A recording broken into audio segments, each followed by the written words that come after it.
Now we are going to study atmosphere. That is from the chapter number 6. What is atmosphere? What do you think? What is the atmosphere? Atmosphere is basically the envelope of different gases around the earth which protect it from the radiations and the cosmic rays coming from the outer space. Outer space means sun. Basically ये protect करता है earth को from the harmful radiations of the sun. Atmosphere act as a blanket because it keeps the average temperature of the earth nearly constant. As a blanket भी काम करता है atmosphere in maintaining the temperature of the earth. 99% of the atmospheric mass lies within 30 kilometers. यानी atmosphere का जो 30 kilometre है वहाँ तक 99 किलोमीटर होता है एटमॉस्फेरिक मास. ठीक है. और 75% lies within 11 kilometer. This ratio shows that as we move outward from the earth's surface, the atmospheric mass goes on decreasing. ठीक है. एटमॉस्फेरिक मास या एटमॉस्फेरिक गैसेस जो हैं वो अर्थ के क्लोज बहुत ज़्यादा हैं. जैसे जैसे हम अर्थ से अवे मूव करते जाते हैं वैसे वैसे इन गैसेस की कंसंट्रेशन कम होती जाती है. ठीक है. ज़्यादा कंसंट्रेटेड हैं अराउंड द अर्थ. ठीक है. जैसे आपने देखा 99% टोटल एटमॉस्फेरिक मास जो है वो तो 30 किलोमीटर्स में ही है. और 30 से भी अगर हम और पीछे आ जाए 11 किलोमीटर में 75% जो है वो कवर हो जाता है. यानी बाकी जो इसमें 24% एटमॉस्फेरिक मास है वो 20 किलोमीटर्स में या 19 किलोमीटर्स में आता है. ठीक है. तो ज़्यादातर क्या है अर्थ के पास जो है वो ज़्यादा कंसनट्रेटेड है. Next is what is the composition of dry air, what is the composition of our atmosphere. There are the different gases in our atmosphere like nitrogen, oxygen, carbon dioxide, hydrogen and argon. Nitrogen हमारे atmosphere में सबसे ज़्यादा है. Nitrogen is an inert gas. एक inert atmosphere provide करने के लिए nitrogen हमारे जो एटमॉस्फेयर में बहुत ज़्यादा है. That is the 78.03%. ऑक्सीजन हालांकि हमारे लिए बहुत ज़्यादा ज़रूरी है लेकिन ऑक्सीजन ऑलमोस्ट हमारे पास आप देखो कि 3 टाइम्स बल्कि मोर देन 3 टाइम्स जो है वो कम अमाउंट में है. 20.99% जो है हमारे पास ऑक्सीजन है एटमॉस्फेयर में.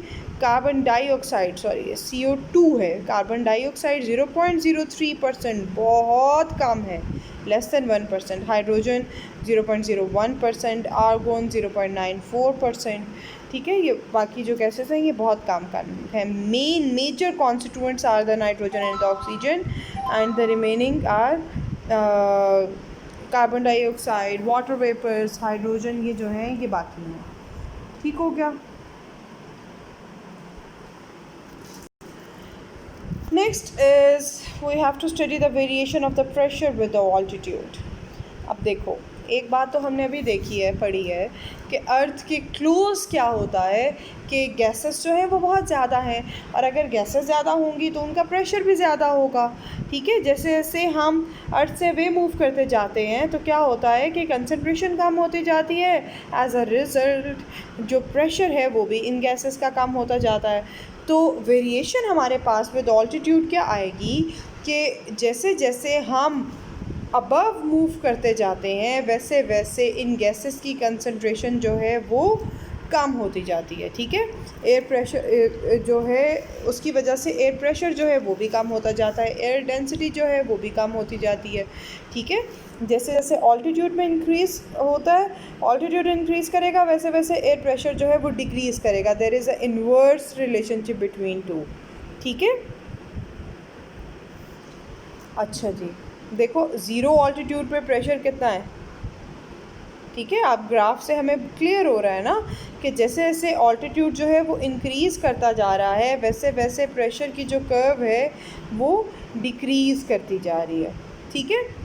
Next, why atmospheric pressure decreases with the altitude. ये आपसे पूछा भी जा सकता है. We know about 99% of the atmospheric mass lies within the 30 kilometer of the surface and the 75% mass lies within 11 kilometer. This shows the concentration of the component gases decreases gradually upwards. that results in gradual decrease of pressure. Is it clear? Now we move forward, and in the next we have to see the variation of the temperature with the altitude. Temperature जो है altitude के साथ बहुत इसका unexpected तो नहीं हमें कहना चाहिए, बहुत अनयूजुअल सा बिहेवियर है कि जैसे क्या है कि आप देखो हमारे पास, आप ग्राफ देखो, कभी इंक्रीज़ हो रहा है कभी डिक्रीज़ हो रहा है, ठीक है। तो एक अनयूजुअल, एक मतलब हम एक ही नहीं कह सकते कि इंक्रीज़ करता है ऑल्टीट्यूड के साथ या डिक्रीज़ करता है। क्या होता है कि टेम्परेचर पहले जब हम अर्थ सरफेस से अवे मूव कर रहे होते हैं तो टेम्परेचर डिक्रीज़ करता जाता है, ठीक है। फिर क्या होता है, फिर टेम्परेचर इंक्रीज़ करना शुरू कर देता है, उसके बाद अगेन डिक्रीज़ होना शुरू हो जाता है, फिर इंक्रीज़। हमारे पास कर्व भी ऐसे ही आ रही है ना पहले माइनस में जा रहा है, फिर पॉजिटिव वैल्यू में जा रहा है, फिर माइनस की रेंज में जा रहा है, फिर आगे पॉजिटिव वैल्यू में मूव कर रहा है, ठीक है। तो टेम्परेचर जो वेरिएशन है ये बहुत ज़्यादा है टेम्परेचर में when we move with the altitude, ठीक है। इसी वेरिएशन की बेसिस पे हमने क्या किया हुआ है, अर्थ को डिफरेंट लेयर्स में डिवाइड कर दिया है। जैसे troposphere that extend from 0 to 12 kilometre, और in the troposphere the temperature decreases 17 degree Celsius से -58 डिग्री सेल्सियस तक मूव करता है टेम्परेचर, जैसे जैसे हम हवे मूव करते जाते हैं, ठीक है। तो फिर उसके बाद next layer is the stratosphere. अब ये एक लेयर क्यों कही है, क्योंकि जैसे जैसे हम इस लेयर में मूव करते हैं टेम्परेचर इंक्रीज़ करता जाता है। From -58 degree Celsius it moves to -2 degree Celsius. Again the mesosphere, यहाँ पे मेटियोर्स होते हैं जिनमें अगेन टेम्परेचर जो है वो इंक्रीज़ होता जाता है -2 डिग्री सेल्सियस से -93 डिग्री सेल्सियस तक टेम्परेचर मूव करता है, ठीक है। और उसके बाद क्या है, thermosphere that extends to 80 to 700 kilometre from the earth surface. और यहाँ हम इसे क्या कहते हैं, मतलब यहाँ पे क्या होता है, थर्मोस्फेयर में टेम्परेचर अगेन इंक्रीज़ होता जाता है क्योंकि हम अब सन के ज़्यादा क्लोज होते जा रहे हैं ना, तो इस रीजन में जो टेम्परेचर है वो ज़्यादा होगा, ठीक है। नेक्स्ट हमारे पास है करेक्टरिस्टिक्स ऑफ एटमॉस्फेरिक रीजन। अभी हम यही डिस्कस कर रहे थे अलॉन्ग विद द लेयर कि ट्रोपोस्फेयर 0 to 12 किलोमीटर तक एक्सटेंड करता है और यहाँ पे टेम्परेचर डिक्रीज़ होता है, ठीक है। और स्ट्रेटोस्फेयर 12 to 50 किलोमीटर तक एक्सटेंड करता है और यहाँ पे हमारे पास टेम्परेचर का ट्रेंड क्या है कि यहाँ पे टेम्परेचर इंक्रीज़ होता है with altitude. Again in the mesosphere the temperature go on decreasing from 50 to 85 kilometre, and in the thermosphere that extend from 85 kilometre to 120 kilometer. Here the temperature go on increasing as we are moving close to the sun, ठीक है। तो आपको ऐसे question भी आ सकता है, what are the characteristic of atmospheric region, this table will be enough as the answer.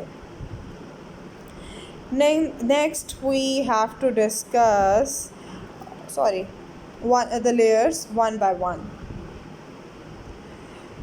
So the first layer is the troposphere, and we know troposphere is closest to the surface of the earth. अर्थ से बिल्कुल ये वो जगह है ना जहाँ हम रह रहे हैं।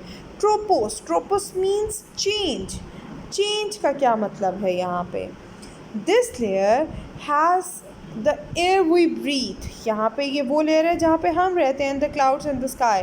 The air is densest in the lowest layer, lowest portion जो है यहाँ पे कंसनट्रेशन ज़्यादा होगी ना। And the troposphere contains 3/4 of the mass of entire atmosphere, ठीक है। 3/4 यहीं पे जाता है, बाकी जो लेयर्स है उसमें सिर्फ 1/4 डिस्ट्रीब्यूट होता है। एयर इज़ 78%, जो एयर यहाँ पे है उसमें 78% नाइट्रोजन है, 21% ऑक्सीजन है, और last 1% is made up of argon, water vapours and the carbon dioxide, ठीक है। ये हमारे पास है ट्रोपोस्फेयर। अब ट्रोपोस्फेयर में what is the role of carbon dioxide and water vapors in troposphere? Carbon dioxide or water vapors, in fact they are present in the very negligible amount, ठीक है, बहुत कम है ना। आप कार्बन डाइऑक्साइड ही देखें, it is 0.03% carbon dioxide in the atmosphere. Although this concentration of the carbon dioxide and the water vapors is negligible in the atmosphere, yet they play the significant role in maintaining the temperature of atmosphere. Both of these gases allow the visible light to pass through but absorb much of the outgoing infrared radiation and warm the atmosphere. ठीक है, ये जो क्या होता है कि सन से जो विजिबल लाइट आ रही है वो इसे पास होने देती हैं, ये दोनों लेयर्स जो हैं कार्बन डाइऑक्साइड और वाटर वेपर्स जो हैं, ठीक है। और लेकिन जो अर्थ इन रिटर्न इंफ्रारेड रेडिएशंस जो है एमिट करता है वो आउट नहीं होने देती, और उसका क्या सिग्निफिकेंस है, उस के ट्रैप होने से क्या होगा कि अर्थ का एटमॉस्फेयर वार्म अप रहेगा, ठीक है, जो उसे हैबिटेबल बनाता है। Next is why temperature in the troposphere goes on decreasing, temperature क्यों कम होता जाता है, ठीक है।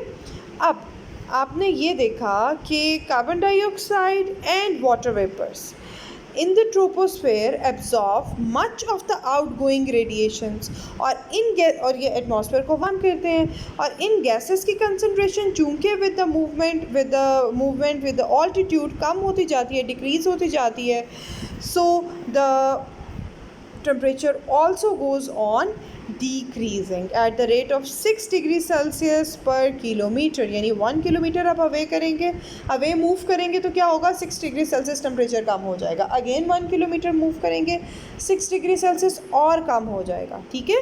और क्यों कम होगा, क्योंकि ये कंसनट्रेशन इन गैसेस की कम होती जा रही है ना, तो उनमें एब्जॉर्प्शन कम होती जा रही है। ये गैसेस अर्थ के पास जो हैं ये ज़्यादा कंसनट्रेटेड होंगी, तो वहाँ पे जो है एब्जॉर्प्शन ज़्यादा होगी, जैसे जैसे अवे मूव करते जाएंगे इनकी कंसनट्रेशन डिक्रीज़ होती जाएंगी, और क्या होगा, इनके डिक्रीज़ होने की वजह से एब्जॉर्प्शन कम होती जाएगी और टेम्परेचर डिक्रीज़ होता जाएगा at the rate of 6 degree Celsius per kilometre. Now we move to the next layer, that is the stratosphere.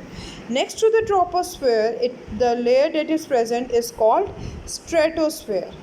ठीक है, स्ट्रेटो का क्या मतलब है, स्ट्रेटो मीन्स लेयर्स। अच्छा, ट्रोपो हमने पढ़ा था, ट्रोपो मीन्स चेंज, क्योंकि यहाँ पे कंसनट्रेशन चेंज होती जा रही है ना, इस वजह से हमने ट्रोपोस्फेयर। स्ट्रेटोस्फेयर लेयर्स का क्या मतलब है कि स्ट्रेटोस्फेयर को हमने फर्दर और लेयर्स में डिवाइड किया हुआ है, upper stratosphere, mid stratosphere, lower stratosphere, ठीक है। It extends up to the 50 kilometers and temperature rises up to 2 degree Celsius. यहाँ पे टेम्परेचर इंक्रीज़ होता है फ्रॉम मतलब जहाँ पे ट्रोपोस्फेयर और स्ट्रेटोस्फेयर की बाउंड्री है, उस बाउंड्री पे टेम्परेचर हमारे पास होता है -58 डिग्री सेल्सियस, और जैसे जैसे हम स्ट्रेटोस्फेयर में विद ऑल्टीट्यूड मूव करते जाते हैं ये टेम्परेचर इंक्रीज़ होता जाता है अनलेस और until we reach the upper stratosphere and here the temperature is 2 degree Celsius, ठीक है। प्रेजेंस ऑफ ओजोन इसलिए यहाँ पे प्रेजेंट है ना, and presence of the ozone results in rise in temperature, ठीक है। ओजोन की वजह से यहाँ पे टेम्परेचर जो है वो ज़्यादा होता जा रहा है, ठीक है। Why the temperature increases with altitude in the stratosphere, क्योंकि यहाँ पे ओजोन लेयर प्रेजेंट है, और ओजोन लेयर जो अपर ओजोन है वहाँ पे क्या होगा, सनलाइट सबसे पहले तो वहाँ आएगी ना, तो वहाँ पे ओजोन जो है वो उसे मतलब हार्मफुल रेडिएशन से एब्जॉर्ब करेगी, हार्मफुल यूवी लाइट एब्जॉर्ब करेगी, और जो हार्मलेस है उसको आगे पास होने देगी। तो वहाँ पे चूँकि हार्मफुल रेडिएशन की एब्जॉर्प्शन हो रही है तो अपर लेयर जो है वो ज़्यादा गर्म होगी, वहाँ पे ज़्यादा मतलब टेम्परेचर होगा। जैसे जैसे वो जो सनलाइट है वो पास होके नीचे आ रही है, वैसे वैसे ज़ाहिरी बात है वो तो एब्जॉर्ब होके आ रही है ना, तो उतनी इंटेंस नहीं है, तो नीचे वाली लेयर में लेस इंटेंस पहुँच रही है, वहाँ पे टेम्परेचर भी कम होगा, ठीक है। तो इसलिए टेम्परेचर अपर स्ट्रेटोस्फेयर जो है वहाँ पे ज़्यादा होता है as compare to the mid stratosphere. The presence of the ozone layer in this region is responsible for rise of the temperature in the stratosphere, such as lower layer temperature is -50 degrees Celsius while the upper layer temperature is 2 degrees Celsius. Clear? So let's move forward. Upper ozone layer, यहाँ पे क्या हो रहा है, हमने पढ़ा था ना स्ट्रेटो मीन्स लेयर्स, और इसका नाम स्ट्रेटोस्फेयर क्यों है, क्योंकि यहाँ पे हमने इसकी और फर्दर लेयरिंग कर दी है, like upper, mid and lower ozone layer, ठीक है। अब अपर लेयर जो है अपर स्ट्रेटोस्फेयर, यहाँ पे अपर लेयर में क्या होता है, यहाँ पे सोलर डिस्ट्रक्शन होती है, ओजोन जो है यहाँ पे जो हमारे पास ओजोन यहाँ पे एब्जॉर्ब करेगी हाई एनर्जी यूवी रेडिएशंस, कहाँ से आएंगी अल्ट्रावायलेट रेडिएशंस? ये सन से आएंगी और इसे ब्रेक डाउन हो जाएगा ओजोन का molecule into the monoatomic oxygen and diatomic oxygen. ठीक है, तो अपर लेयर में हमारे पास ब्रेक डाउन हो रही होती है ओजोन की, because here this part of the stratosphere receiving high energy ultraviolet radiation from the sun, और वो high energy ultraviolet radiation triatomic oxygen के मॉलिक्यूल को जो कि ओजोन है इसे कन्वर्ट कर देती हैं into the monoatomic and diatomic oxygen. Clear है? Now let's see what happens in mid stratosphere layer. Middle में क्या होता है? Mid stratosphere layer has less UV light passing through it, here oxygen and ozone, ठीक है, oxygen sorry monoatomic oxygen and diatomic oxygen, ये दोनों क्या होंगे, ये कंबाइन करके ओजोन बना रहे होंगे, यानी यहाँ पे ओजोन फॉर्मेशन हो रही है। ठीक है, यहाँ पे क्या हो रही है, इधर ओजोन बन रही है। ठीक है, तो बाकी रह गया हमारे पास lower stratosphere. Lower stratosphere is close to the troposphere, बिल्कुल एंड पे हो गया ना, तो बाउंड्री पे आ गया, और यहाँ पे तो बहुत लो यूवी रेडिएशंस आएंगी, लो एनर्जी वाली आएंगी, और यहाँ पे कोई मोनोएटॉमिक ऑक्सीजन नहीं एग्जिस्ट करेगी, क्योंकि उसके एग्जिस्ट करने के लिए हमें तो हाई एनर्जी रेडिएशंस चाहिए जो कि ब्रेकअप करे ओजोन को, जिससे मोनोएटॉमिक ऑक्सीजन बने। ठीक है, और इस रीजन में ओजोन की फॉर्मेशन भी नहीं होती है। ठीक है, now you have to answer these questions. What are the major constituents of the troposphere? Major constituents कौन है? Nitrogen, that is present in the 78% amount concentration, और oxygen है that is present in the percentage by volume of 20.94. Where does the ozone layer exist? Ozone exists in second layer of the atmosphere, that is the stratosphere. ठीक है, why is the temperature of the upper stratosphere higher? Because the upper layer of the stratosphere is receiving high energy UV radiation from the sun. That's why the temperature is higher here.